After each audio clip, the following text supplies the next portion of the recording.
guztioi. Gaur, Londreseko hego-ekialdera arte etorri gara, North Greenwichera. Hemen, atzean dudan kantxan, aurkiko saskibaloia jokatuko da minutu bakar batzuetan.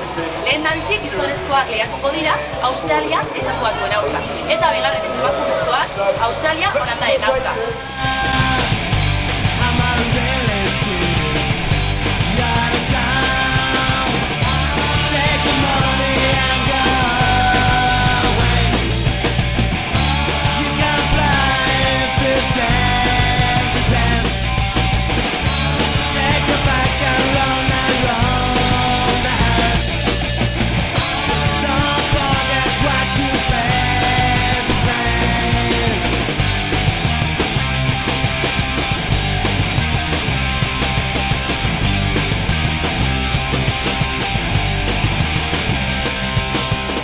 Nos encontramos con los aficionados de la selección holandesa, que hoy juegan en Australia y que están entregadísimos.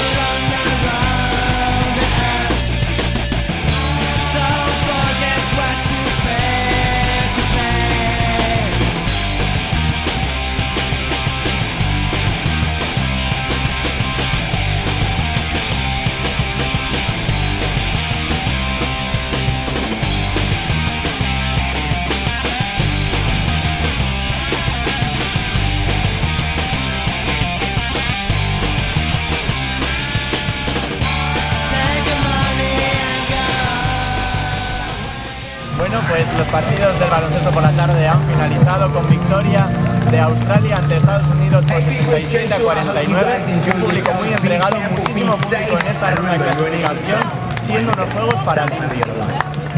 Ostean emakumeak ikusteko aukera izan dugu, Australia eta Holanda, eta gu Holandaren afizioaren artean murgildu gara, oso ondo pasatu dugu, baina tamalez azkenean galdu dute 49-48, baina esan behar dugu eskerrak eman dizkigutela gure afizioagatik.